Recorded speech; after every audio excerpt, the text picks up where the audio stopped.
నమస్కారం శ్రీసత్య ప్రేక్షకులకి శుభోదయం. నేను నారాయణ రెడ్డి. సో మనం ప్రతిరోజు వివిధ ముఖ్యమైన దినపత్రికల ప్రధాన వార్తలను విశ్లేషించుకునే కార్యక్రమం కాఫీ టైమ్ సిప్ అండ్ సేకి స్వాగతం. ఈరోజు మనతో ఉన్నారు సీనియర్ జర్నలిస్ట్ పొన్నూరు వెంకట శ్రీనివాసరావు గారు. మరి వారిని అడిగి ముఖ్యమైన విషయాలు అంటే చూద్దాం. నమస్కారం గురుగారు. Good morning. Very good morning and welcome to coffee time. ఒకసారి హెడ్లైన్ చూద్దాం, మన ప్రకాశం న్యూస్కి వెళ్దాం. సో ముందుగా సాక్షిలో చూస్తే వరికి మరో 117 రూపాయలు మద్దతు ధర పెంపు, కేంద్ర మంత్రివర్గ కీలక నిర్ణయం. సాధారణ రకానికి క్వింటాల్కు 2300, ఏ గ్రేడ్ రకానికి 2320, పత్తికి మరో 501 రూపాయి పెంపు సార్. జీవనాడిపై దాడి, పోలవరం ముసురు తీసిందెవరు, ప్రాణం పోసిందెవరు, చంద్రబాబు కమిషన్ల దాహం, అస్తవ్యస్త పనులు పాప ఫలితం కాదా అని చెప్పేసి సాక్షిలో వచ్చిన వార్త. భారీగా ఐఏఎస్ల బదిలీ, ముఖ్యమంత్రి కార్యదర్శిగా ప్రద్యుమ్న, సిఆర్డీఏ కమిషనర్గా కాటంనేని భాస్కర్. పోలింగ్ అనంతర దాడులపై పూర్తి వివరాలు ఇవ్వండి, రాష్ట్ర ప్రభుత్వము డీజీపీలకు హైకోర్టు మరోసారి ఆదేశం, తదుపరి విచారణ 4 వారాలకు వాయిదా. ఇవి సాక్షిలో వచ్చిన ప్రధాన వార్తలు సార్. ఈనాలో చూస్తే మార్పు మొదలైంది, భారీగా ఐఏఎస్ల బదిలీ, 21 మంది స్థానచలనం, వివాదాస్పద అధికారులపై వేటు. ఇక డీజీపీగా ద్వారకా తిరుమలరావు, సీనియారిటీని దృష్టిలో పెట్టుకునే అవకాశం. ఈయన ఆర్టీసీ ఎండీగా ఉన్నారు సార్. నేడు అమరావతి నిర్మాణాల సందర్శనకు చంద్రబాబు, ప్రజావేదిక నుంచి పర్యటన ప్రారంభం. ఉద్యాన పంటలకు ఉపాధి హామీ, గిరిజన గ్రామాలకు పంచాయతీ భవనాలు. దసరాలపై తొలి 2 సంతకాలు చేసిన ఉప ముఖ్యమంత్రి పవన్ కళ్యాణ్ నిన్న బాధ్యతలు స్వీకరించారు. ఇక ఆంధ్రజ్యోతిలో చూస్తే చివరిగా పేదలను తరిమిన పెత్తందారు అని చెప్పేసి ఒకటి వార్తలు వచ్చింది సార్. రుషికొండ ప్యాలెస్ గురించి. ఇక కార్పొరేషన్లో జగన్ సైన్యం, సొంత మీడియా సిబ్బంది, వైసీపీ కార్యకర్తలు డంపు. సర్కారు మారిన బేఖాతర్, నిరాటకంగా ఇసుక తవ్వకాలు దందా.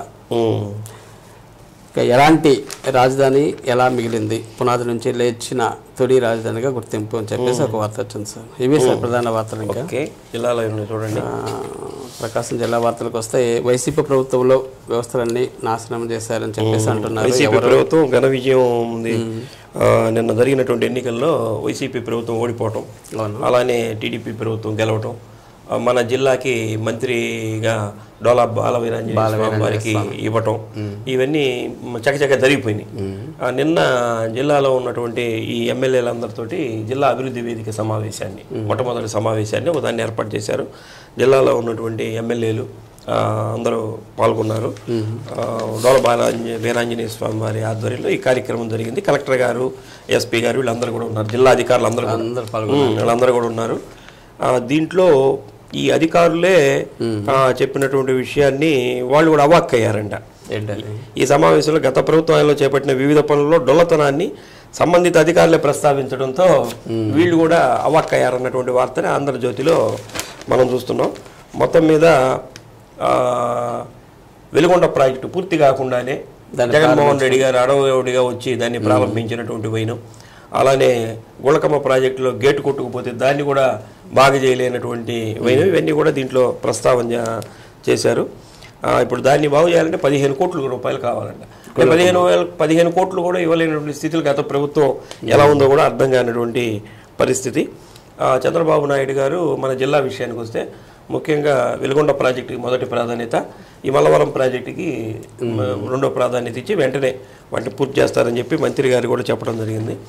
మాగుంట శ్రీనివాసరెడ్డి గారు మార్కాపురంలో మెడికల్ కాలేజీ అవుతున్నారు కదా, దాన్ని త్వరగా కనుక పూర్తి చేసి ఈ సంవత్సరంలో కనుక దానికి తీసుకొస్తే 100 సీట్లు ఈ సంవత్సరమే వస్తాయి, పెరగడానికి అవకాశం, 100 సీట్లు కోల్పోకుండా ఉంటాము. కాబట్టి దీన్ని వెంటనే పూర్తి చేసేదానికి ఏర్పాట్లు చేయండి అని అన్నాడు.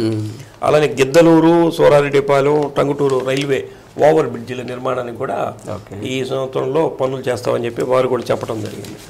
అలానే ఒంగోలులో కూడా 15 రోజులు కూడా తాగునీరు ఇవ్వకపోతే ఎట్లా అని చెప్పి దామచర్ల జనార్దన్ గారు అధికారులని నిలదీసినటువంటి సందర్భం. అలానే శివారు ప్రాంతంలో ఉన్నటువంటి వాళ్ళకు కూడా ఇబ్బందులు జరుగుతున్నాయి. ఈ రైల్వే భూములు కొన్ని ఉన్నాయి, ఆ రైల్వే భూములని వీళ్ళకి పట్టాలు ఇవ్వాలని చెప్పి గతంలో నుంచి కూడా ఉద్యమాలు జరుగుతున్నాయి. దాన్ని కూడా త్వరగా పూర్తి చేయాలని చెప్పి వారు అడిగారు. అలాగనే వెలుగొండ ప్రాజెక్టులో పునరావాసానికి ఇంకా ప్యాకేజ్ ఇవ్వలేదట. ప్యాకేజ్ ఇవ్వకుండానే వాళ్ళని మరి ఎట్లా ప్రారంభించారు.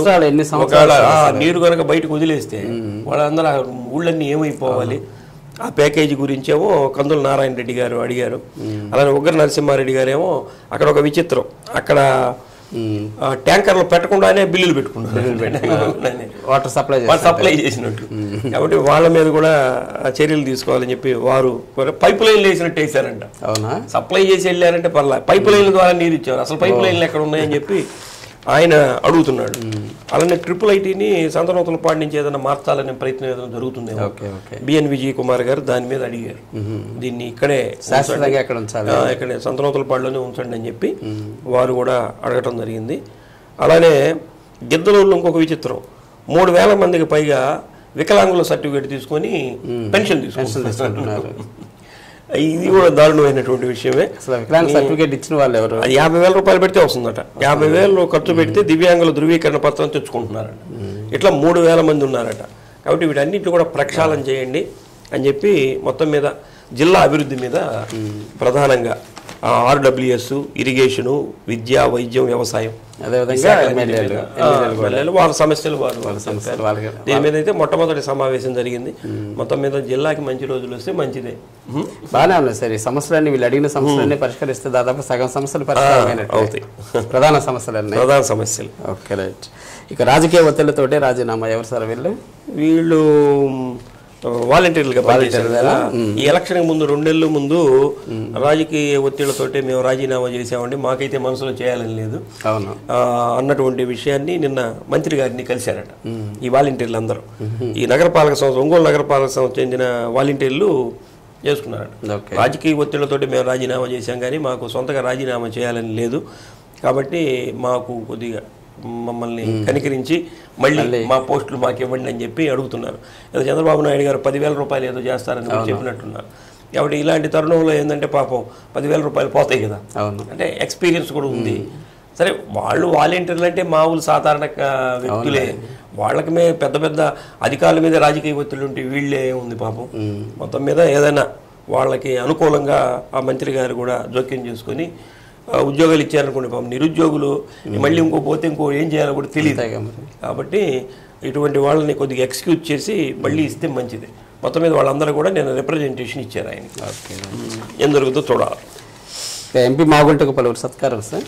మాగుంట శ్రీనివాసరెడ్డి గారు నిన్న వచ్చాడు కదా, మళ్ళీ నిన్న ఆయన వచ్చాడంటే ఇంకా బాగా ప్రజలందరూ 7 నియోజకవర్గాల నుంచి ప్రజలు రావటం, వారికి అభినందనలు, సత్కారాలు ఇవన్నీ చేయడం కూడా ఘనంగా జరుగుతున్నాయి. నిన్న కూడా చాలామంది వచ్చి వారికి చేయటం జరిగింది.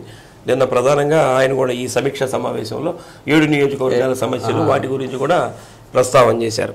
అలానే దర్శి అభివృద్ధికి అధిక నిధులు కూడా కేటాయించాలని చెప్పి కూడా అడగటం. ఇప్పుడు దర్శిలో ప్రాతినిధ్యం లేదు కదా వైసీపీ, అయితే వారు కూడా వచ్చారు. నిన్న గొట్టిపాటి శ్రీలక్ష్మి గారు కూడా వచ్చారు, వారు కూడా వేదిక మీద ఉన్నట్లు కనిపిస్తుంది. కాబట్టి దర్శి మీద కూడా ప్రత్యేకమైన దృష్టి పెట్టారు. ఎమ్మెల్యే వచ్చినట్టు లేడు, వాళ్ళు రాలేనట్టుంది. Okay sir. ఇక కరువు బృందానికి సమగ్ర నివేదికను అందించారండి సార్. కరువు బృందం అంటే కేంద్ర బృందం ఈరోజు వస్తుంది. కరువు బృందం వస్తుందంటే ఇప్పుడు గతంలోనే ఖరీఫ్ ప్రారంభం అవుతుంది, రబీలో నష్టాలు ఇవన్నీ కూడా ఉన్నాయి.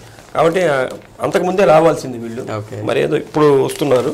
మొత్తం మీద వీటన్నిటికి కూడా కలెక్టర్ గారు ఈ కేంద్ర బృందానికి కావాల్సినటువంటి సమాచారం మొత్తం మీద వీళ్ళకి కావాల్సింది ఏముంటుంది, ఇదే కదా వ్యవసాయానికి సంబంధించి. కాబట్టి దానికి సంబంధించినటువంటి అధికారులు కూడా కలెక్టర్ గారు వ్యవసాయం, దానికి అనుబంధ శాఖ అధికారులు కూడా అప్రమత్తం చేశారు.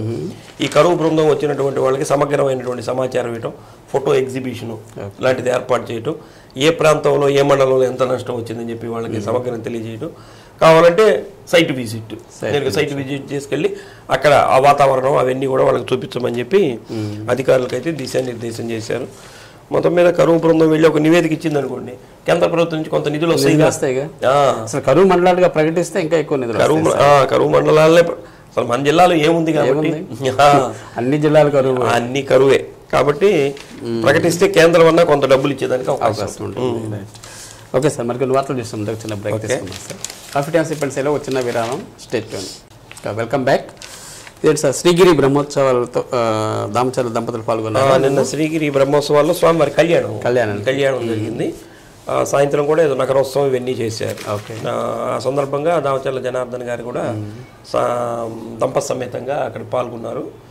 మొట్టమొదటిసారిగా ఎమ్మెల్యేగా మళ్ళీ రెండోసారి గెలవటం, శ్రీగిరి వెంకటేశ్వర స్వామిని దర్శించుకోవడానికి వచ్చిన సందర్భంలో దేవాలయం ద్వారా వారికి ఘనమైనటువంటి స్వాగతం ఆలయ మర్యాదలతోటి చేసి వేదాశీర్వచనం అవన్నీ కూడా అందజేశారు. శ్రీగిరి అంటే కొంత సిస్టమేటిక్గా అక్కడ వైగానిక ఆగమయుక్తంగా కూడా చేస్తుంటారు. వాళ్ళందరినీ కూడా జనార్దన్ గారు అభినందించి ఇంకా స్వామివారికి విశేషమైనటువంటి పూజలు ఇవన్నీ చేయాలని చెప్పి తన వంతు సహకారం కూడా అందిస్తారని చెప్పి చెప్పడం. ఇంకా అమాంతం పెరిగిన పొగాకు ధర నిన్న దాకా 230 రూపాయలు అంటే టాప్ అనుకున్నారు. 231 అంటే అబ్బాయి ఇంకా ₹1 పెరిగింది అనుకున్నారు. నిన్న అమాంతం 343 రూపాయలు పోయిందట. అంటే 330 సార్ 330 ఉంది. అదే 343కి చేరింది. అంటే 10 రూపాయల పైన పెరిగింది. 32 దాకా పోయింది. కిలోకి 10 రూపాయలు పెరగటం అంటే నాకు జోక్ ఇది. అయితే దీనికి సంబంధించి ఆర్ఎం లక్ష్మణరావు గారు అయితే ఒకటి తెలియజేస్తున్నారు. ఇప్పుడు దీన్ని చూసి మీరు ఈ సంవత్సరం మళ్ళీ బేరాలకు ఎక్కువగా అప్లై చేస్తున్నారు.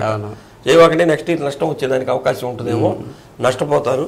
కాబట్టి ప్రభుత్వం అయితే ఈ పొగాకు బోర్డు ఏదైతే చెబుతుందో ఆ లిమిట్స్లోనే పండించుకోండి, మీకు మంచి ధర వస్తుందని కూడా చెప్పడం జరుగుతుంది. అయితే మొత్తం మీద ఈ సంవత్సరం పొగాకు రైతుల మటుకు గోల్డెన్ ఛాన్స్ బ్రహ్మాండంగా, ఇది గోల్డెన్ ఈరే వీళ్ళకి. అవును సార్, గతంలో ఎప్పుడు లేదు ఎంత ధర లేదు. ఎంత బాగా సంతోషంగా రైతులు మీద అసలు గుళ్ళకు కూడా ఎక్కువ రేటు పడుతుందట. యావరేజ్ దాదాపుగా 250 రూపాయలు దాకా పడుతుంది. 250 దాటుతుంది. అవును. ఇక వృద్ధురాలు దాడిన హత్య అంటే సార్ ఎక్కడ జరిగింది అది? ఇది మరి ఘోరం అండి. ఎందుకంటే మన జిల్లాలో ఇది 3వది. చిన్న చిన్న బంగారం కోసమే ఇది కూడా. అంటే ఈ వృద్ధులేమో ఒంటరిగా ఉండటం, వాళ్ళ ఒంటి మీద ఏదో బంగారు వస్తువులు ఉండటం. అసలు ఆ వృద్ధుల్ని ఒంటరిగా పెట్టినప్పుడు రోడ్డు గోల్డ్ కూడా పెట్టకూడదు వాళ్ళ ఒంటి మీద. రోడ్డు గోల్డ్ బంగారం అనేది తెలియదు కదా. అట్లా జరిగిన సందర్భాలు కూడా ఉన్నాయి. ఇప్పుడు చూడండి, మీ కరవదిలో పిల్లకాయలు ఇద్దరు కూడా ఆ ఊళ్ళోనే ఉంటారట. ఈ మటుకు సపరేట్గా ఉంటుంది. ఈ మీకు చేతులకు గాజులు ఏదో ఉన్నట్లు ఉన్నాయి.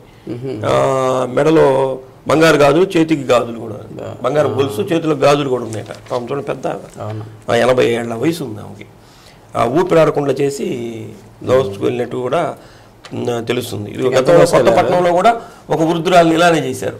కొత్తపట్నంలో ఒక వృద్ధురాలు, అదేది కళ్ళు గీత కార్మికులు, ఆమెను కూడా అలానే చేశారు. మనకి ఒంగోలులో కూడా ఇట్లాంటి సంఘటన జరిగింది. ఇందిరా కాలనీలో వృద్ధురాలి మీదే జరిగింది. ఇప్పుడు ఇది 3వది. అంటే ఒకే చైన్ దీంట్లో జరుగుతూ ఉన్నాయి. కాబట్టి పోలీసులు దీని మీద దృష్టి పెట్టడం, పట్టుకుంటారు, అది సమస్య కాదు. పట్టుకోవటం సమస్య, పోయిన ప్రాణం రాదు కదా. కాబట్టి ఒంటరిగా ఎవరైతే వృద్ధులు ఉంటున్నారో వాళ్ళ దగ్గర ఇటువంటి బంగారం ఇలాంటివి పెట్టకుండా ఉంటే మంచిది. కాబట్టి అసలు పిల్లలు అక్కడ ఉండి తల్లిని రాత్రిపూట అయినా వాళ్ళు దగ్గర పెట్టుకుంటే మంచిదే కదా. మరి వాళ్ళ కారణాలు ఏమో వాళ్ళకు ఉంటాయి, కారణాలు ఏదో ఉంటాయి. మొత్తం మీద అయితే ప్రాణం అయితే పోయింది. కాబట్టి ఇవి దీన్ని దృష్టిలో పెట్టుకొని ఒంటరిగా మహిళలు ఉండేటటువంటి వాళ్ళు బంగారం అవన్నీ ఒంటి మీద లేకుండా ఉంటే ప్రాణానికి మంచిది. వృద్ధురాలే కాదు, మనమైనా మటుకు నలుగురు ఉన్నారనుకోండి, నలుగురు వచ్చారు, ఇది పిల్లో మన మొహాన్ని పెట్టి అద్దుతారు, మనం మటుకు ఏం చేయగలం? ఎవరేం చేయలేరు. కాబట్టి ఈ నైట్ టైం ఇట్లా బంగారం ఇవన్నీ పెట్టుకొని ఉండకుంటుంటే మంచిది. ఏదైనా బంగారం ధర పెరగటం కూడా ఇప్పుడు బంగారం ధర పెరగటం ఒకటి, ప్లస్ భూములు కూడా చూడండి. భూములు కూడా ఇదివరకు ఇంత ఇది ఉండేది కాదు. ఇప్పుడు సొంత వాళ్ళ మీదే ఒకళ్ళ మీద ఒకళ్ళు కేసులు వేసుకోవటం, భూములు ఆక్రమించుకోవటం. ఎందుకంటే భూమి రేటు ఆకాశాన్ని అంటింది. కాబట్టి అందరికీ ఆశ కూడా పెరిగింది. శిశు గృహ చిన్నారుల దత్తత అంటే మన ఒంగోలు శిశు గృహకి ఒక మంచి పేరే ఉంది. ఏదో దేశ విదేశాల నుంచి తీసుకెళ్ళి నిన్న కూడా ఇద్దరిని దత్తత తీసుకున్నారు. వీళ్ళు బ్రెజిల్ నుంచి వచ్చారట, విదేశీయులు.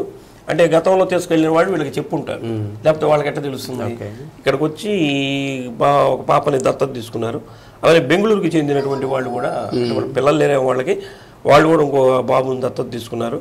వీళ్ళకి అఫీషియల్గా వీళ్ళకి రిజిస్ట్రేషన్ పత్రాలు, దత్తత స్వీకార పత్రాలు ఇవన్నీ కూడా నిన్న కలెక్టర్ గారి ఆధ్వర్యంలో ఇచ్చారు. మొత్తం మీద ఇటువంటి వాళ్ళకి కొంతమంది తీసుకువెళ్ళి వాళ్ళ దత్తత తీసుకుని వాళ్ళ భవిష్యత్తు కూడా బాగుపడుతుంది. ఎంత కొంతమంది చిన్న భవిష్యత్తు లైఫ్ ఇచ్చినట్టు ఉంటుంది కదా. అంటే ఇప్పుడు తీసుకెళ్లేవాళ్ళు సాధారణమైన వ్యక్తులు తీసుకెళ్ళాలి, వాళ్ళు బాగా డబ్బున్న వాళ్ళే తీసుకెళ్తారు కాబట్టి వాళ్ళ భవిష్యత్తు బంగారు బాటలు పట్టేదానికి అవకాశం. ఏంటి సార్ చైన్ దొంగ దొరికారు ఎక్కడ? అది ఇదే ఇప్పుడు బంగారం గురించి చెప్పుకున్నాం కదా, ఇది మరీ విచిత్రం. ఇది చిన్న పిల్లవాడి మీద జరిగింది. అయితే మొన్న ఫంక్షన్లో జరిగింది, కరెక్ట్ ఫంక్షన్లో జరిగింది. ఇది కొండపి మండలం వెన్నూరు గ్రామానికి చెందినటువంటి పోకూరి వంశీకృష్ణ అనేవాళ్ళు ఒంగోలుకు వచ్చారట. ఒంగోలులోని ఇక్కడే ఎంఎస్ ఫంక్షన్ హాల్లో వాళ్ళ అబ్బాయికి జయవర్ధన్ అని 7 ఏళ్ళు బంగారు గొలుసులు బయటకు రావటం, అక్కడ ఇద్దరు ఆ పెళ్లికి వాళ్ళు కూడా వచ్చారట. వీళ్ళు ఎందుకు వస్తారు, ఈ దొంగతనం కోసం వచ్చి ఉంటారు. ఈ పేరు ఒకడు రావిపాటి జగదీషు, పుట్టా శ్రీనివాసులు, వీళ్ళిద్దరు అబ్బాయికి మాయ మాటలు చెప్పి మేడ మీదకి తీసుకెళ్ళి వాడిని బెదిరించి వాడి గొలుసులన్నీ లాక్కున్నారట, పారిపోయారు. అయితే పోలీసు రిపోర్ట్ ఇచ్చారు. మొత్తం మీద పోలీసులు పట్టుకున్నారు, వాళ్ళిద్దరిని పట్టుకొని ఆర్టీసీ బస్ స్టాండ్ సమీపంలో ఉంటే పట్టుకున్నారు. రికవరీ చేశారో లేదో చూడాలి. మొత్తం మీద అరెస్ట్ చేశారు. చాలా రికవరీ అవుతుంది. వృద్ధులు ఎలానో పిల్లలు కూడా అంతే, వాళ్ళు కూడా ప్రతిఘటించారు. నయ్యం ఇంకా అంతవరకు వాళ్ళు ఏదైనా కిడ్నాప్ చేయటం ఒకటి, నోరు మూసేసి వాడిని కూడా ఏదైనా చేసినట్టయితే పిల్లవాడికి ఇబ్బంది జరిగింది కదా. కాబట్టి పిల్లల్ని కూడా చాలా జాగ్రత్తగా చూసుకోవాలి, వృద్ధుల్ని కూడా జాగ్రత్తగా చూసుకోవాలి. ఏదైనా భయానకమైన వాతావరణం ఆల్రెడీ భయానకమైన వాతావరణం, ఎక్కడ మనశ్శాంతి లేదు. ఈజీ మనీ ఎట్లా సంపాదించాలి, ఖర్చులేమో పెరగటం ఒకటను, వీళ్ళు ఇంకా వ్యసనాలకు బానిస అవుతారు. వ్యసనాలకు బానిస అయ్యి వాటి కోసం ఇటువంటి అక్రమ మార్గాల్ని ఎంచుకుంటారు. చిక్కారనుకోండి వీళ్ళకి జైలు శిక్ష ఖాయం. Okay sir, thank you very much sir. ముఖ్యమైన అంశాల మీద విశ్లేషణ అందించారు. Thank you. మరి ఇదండి ఈనాటి కాన్ఫిడెన్స్ పరిస్థితి కార్యక్రమం. తిరిగి రేపు 8:30 గంటల 30 నిమిషాలకి ఇదే కార్యక్రమంలో మరిన్ని తాజా వార్తలతో మీ ముందుంటాం. నమస్కారం.